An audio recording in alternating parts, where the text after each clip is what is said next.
Bienvenidos, todas y todos, a la estrategia Aprende en Casa, diseñada para el ciclo escolar 2020-2021. Espero que esta sesión resulte de provecho.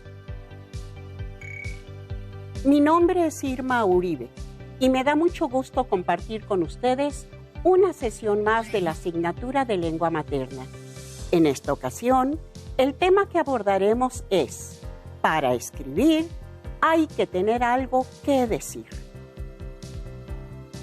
¿Tienes alguna idea de por qué el programa tiene este nombre? Te voy a dar una pista, ya que durante la sesión lo irás descubriendo. En este programa trataremos acerca de cómo organizar e integrar información que procede de diferentes textos. Te recomiendo que tengas a la mano cuaderno, bolígrafo y tu libro de texto. En la medida de lo posible, toma notas. Registra tus dudas o dificultades que surjan durante el planteamiento de la sesión. Tu libro de texto es de gran utilidad para que consultes y reflexiones más acerca del tema. Si por algún problema técnico o circunstancia ajena no puedes ver completa la sesión o incluso quieres volver a verla, te recuerdo que la puedes encontrar en las páginas que aparecerán al final de la sesión. No olvides que lo más importante es el deseo de aprender y, para escribir, hay que tener algo que decir. Seguramente has trabajado con diferentes aspectos del ensayo, como las características y función, su estructura, los recursos lingüísticos más comunes en este tipo de textos. Desde luego, el punto de vista del autor y los argumentos que plantea son características primordiales de los ensayos. Los ensayistas, para poder plantear sus ideas y opiniones, se documentan en diversas fuentes de información para poder respaldar sus argumentos. En estos días, ¿te has dado cuenta que diversos temas han acaparado la atención de todos? La información acerca de estos temas ha sido mucha y de diversa índole. Por ejemplo, la pandemia de COVID-19. Este tema ha sido tratado desde distintos posicionamientos como la salud, economía, seguridad, educación. Otros temas que están presentes en la actualidad son el trabajo a distancia, las redes sociales, por supuesto, la educación a través de los medios. Ante tal universo de información, vemos que los medios de comunicación la manejan de distinta manera y desde diversas posturas. Reflexionemos por un momento sobre un tema actual y formulemos una opinión al respecto. ¿Te gustaría que otras personas la conocieran? ¿Qué pasaría si otros rebaten tu opinión? ¿Qué se requiere para defender tus puntos de vista? En efecto, se requiere leer, documentarse en fuentes serias y confiables, así como escuchar a otros que sepan del tema y, desde luego, registrar la información. ¿Y tú? ¿Cómo registras la información? Principalmente leo y analizo el texto. Si la información es extensa, realizo un resumen. De lo contrario, hago un mapa conceptual o un cuadro sinóptico para así recopilar las ideas principales del texto. Yo vuelvo a leer un texto, subrayo las ideas más relevantes, para así hacer una paráfrasis, que es la interpretación del texto en mis propias palabras, para así saber de lo que estoy hablando. La técnica que yo utilizo es leer el texto con muchísima atención e identificar las ideas principales y subrayarlas. Y después escribir con mis propias palabras de lo que trató el texto. Analicemos las respuestas que dieron tus compañeros. Nathan subraya las ideas más importantes y las escribe según su interpretación. Como ustedes saben, él hace paráfrasis. Miguelito elabora resúmenes, además, cuadros o mapas. Nicole subraya las frases de lo que considera importante y después escribe empleando sus propias palabras. Te invito a que reflexiones en las estrategias que llevas a cabo para registrar información. Generalmente, ¿en dónde las registras? Seguramente en tu cuaderno. Es importante conocer que puedes emplear una estrategia para organizar la información de mejor manera. ¿Sabes cuál es? Las fichas de trabajo son tarjetas como estas. Pueden ser de resumen, de paráfrasis y de cita textual. Repasemos esto que ustedes ya conocen. ¿Qué es un resumen? Un resumen es la reducción de un texto. Un resumen sintetiza lo que el autor dice. Registra ideas principales. No debe de tener interpretaciones ni ideas nuestras, solo lo que el autor dice. ¿Qué es paráfrasis? La paráfrasis consiste en decir las ideas propias obtenidas de un texto predeterminado, que le da una mejor visión más clara y precisa para otros lectores. Mejor dicho, es una forma de resumir un texto con las palabras propias de un individuo y sirve para facilitar la comprensión de un texto. ¿Qué es cita textual? La cita textual es la mención de una frase dicha por otra persona dentro de un discurso propio. Es importante colocar en los textos para darle soporte y veracidad a la información desarrollada, y así poder dar puntos de vista y reforzar ideas. Correcto. Todos tienen una idea acerca de lo que son estas fichas. Puntualicemos. El resumen permite reducir un texto, integra las ideas principales de manera concisa y clara. La paráfrasis es una interpretación que se hace con nuestras palabras acerca de lo que entendimos de un texto. Una cita textual es una copia exacta de una frase o un fragmento del libro, tal y como lo escribió el autor. Como mencionamos al inicio de la sesión, en la actualidad estamos inmersos en un universo de información. Si un tema nos interesa y vamos a escribir sobre él, es preciso buscar información adecuada. Por ejemplo, si nos atrae el tema sobre la inequidad de género, podemos leer este artículo. La desigualdad tiene género. La desigualdad de género impone desventajas en perjuicio de niñas y mujeres por el simple hecho de serlo, limitando sus derechos, por lo que enfrentan cada día un sinnúmero de retos que evidencian las brechas entre hombres y mujeres. Brechas tradicionales.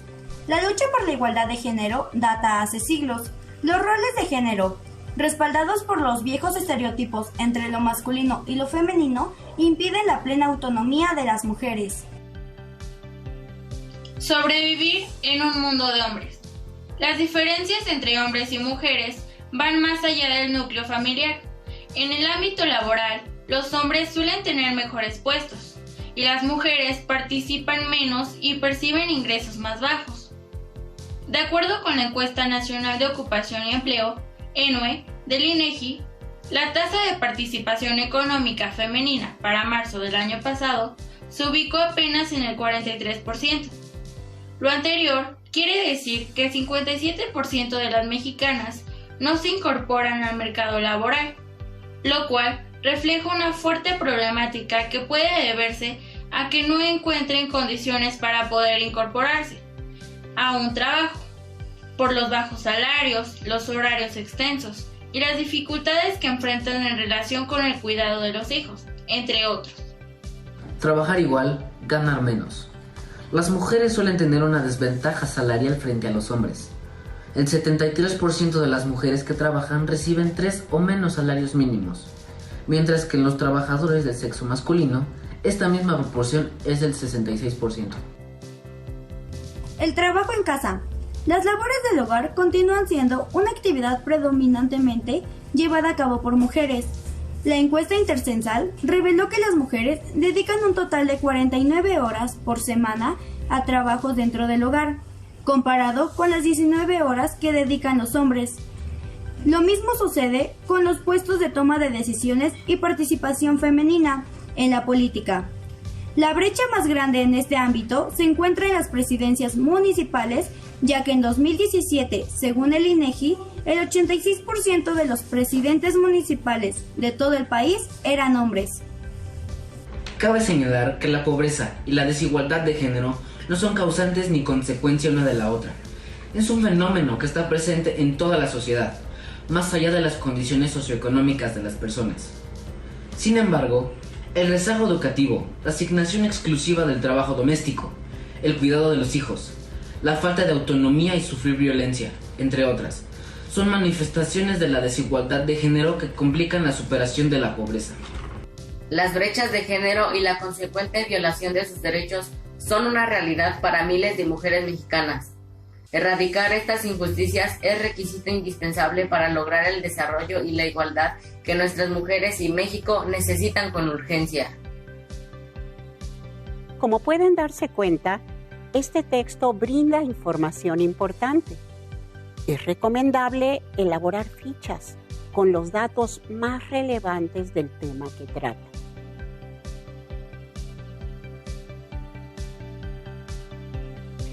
Es cierto, el plagio. Debemos anotar en cada ficha de trabajo los datos del texto de donde se obtuvo la información, ya que de no ser así, se incurre en una falta legal, pues los derechos de los autores están protegidos por la ley.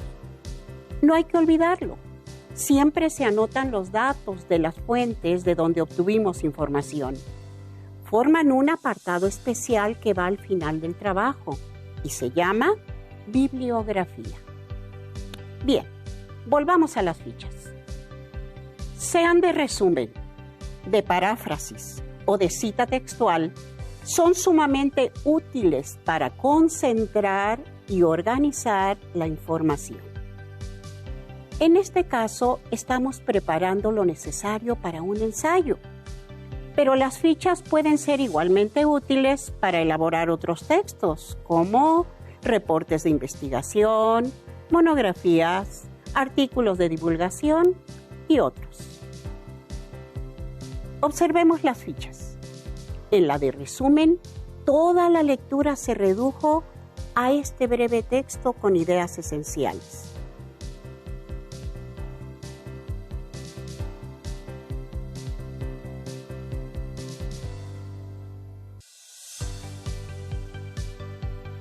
En la ficha de paráfrasis se explica el contenido empleando palabras diferentes a las del autor, es decir, se hace una interpretación del texto.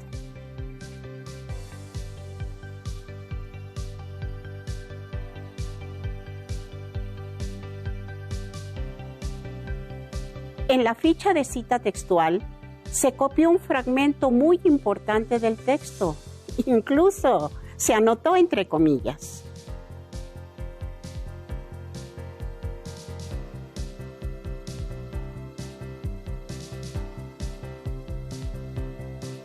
En las tres fichas aparece el sitio de donde se obtuvo la información.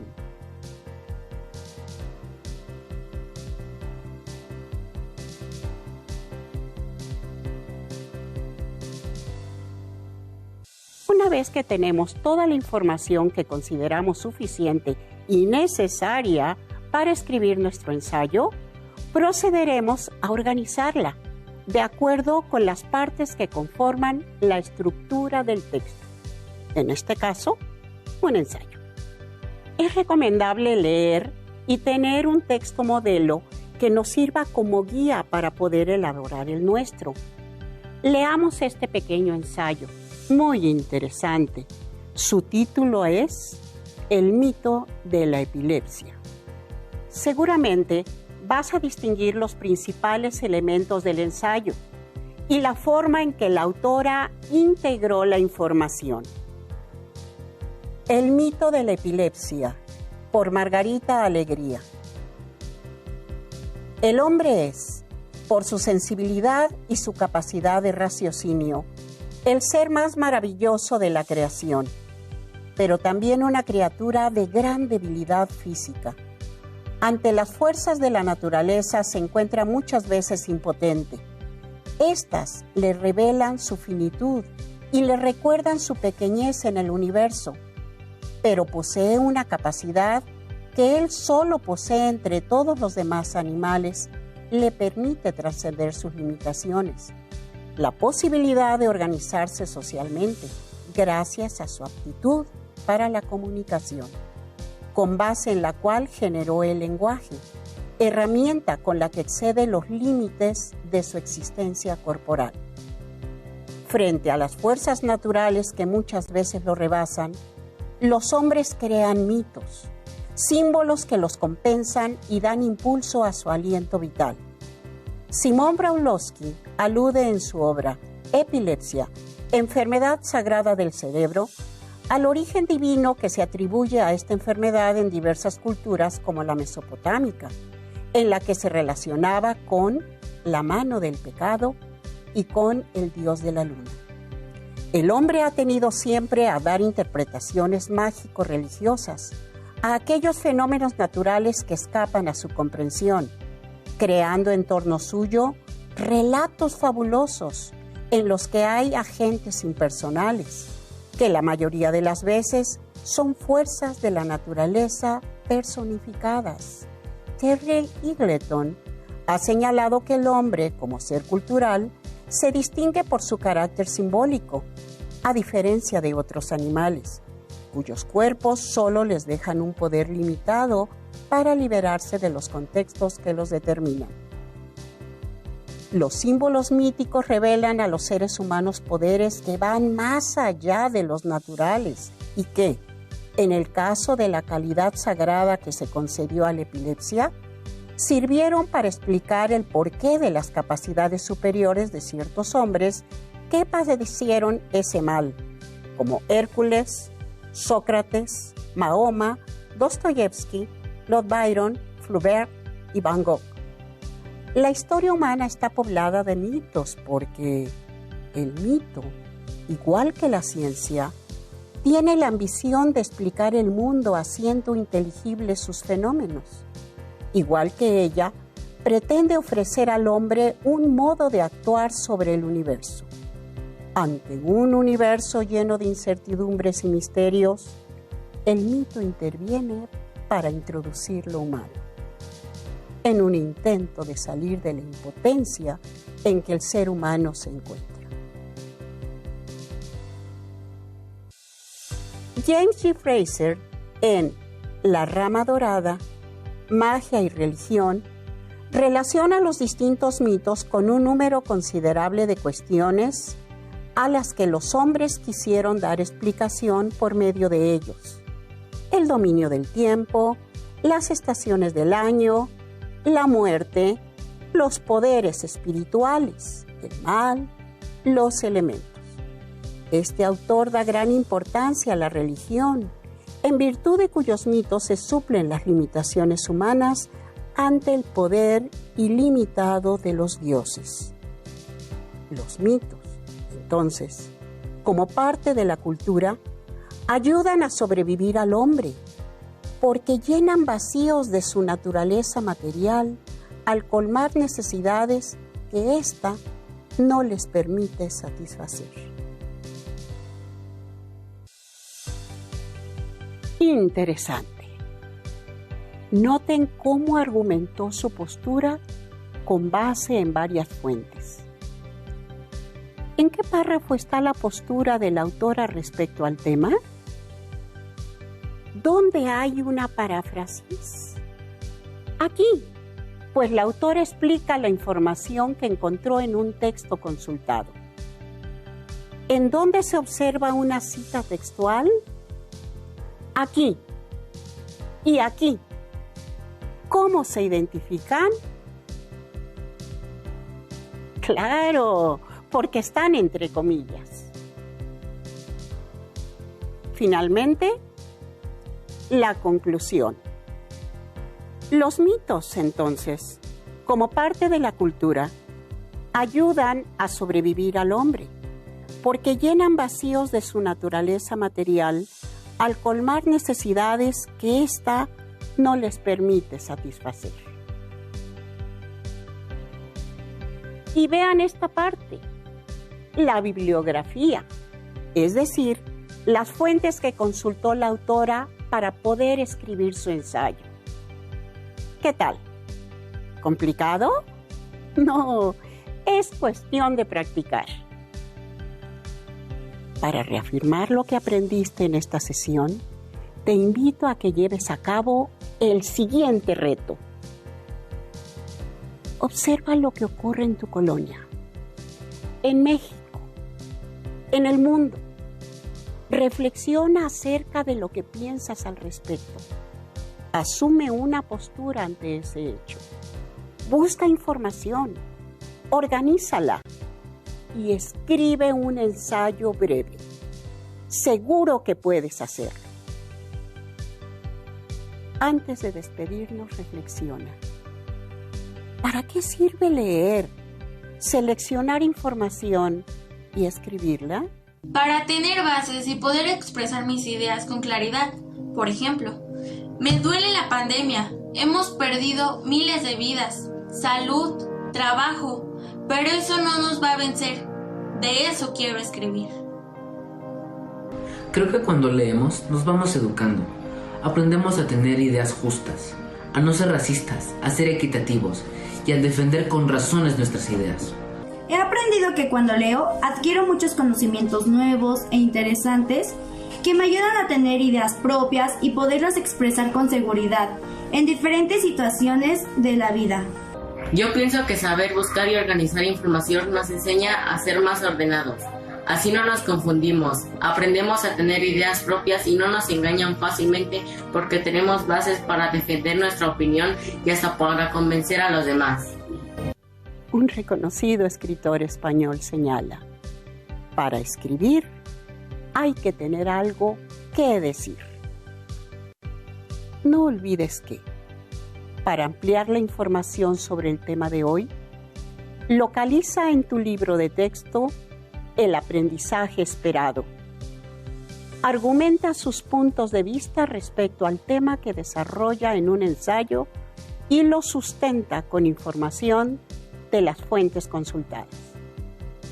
Nos vemos pronto aquí en Aprende en Casa 2 para seguir aprendiendo y descubriendo nuevos conocimientos. Si tienes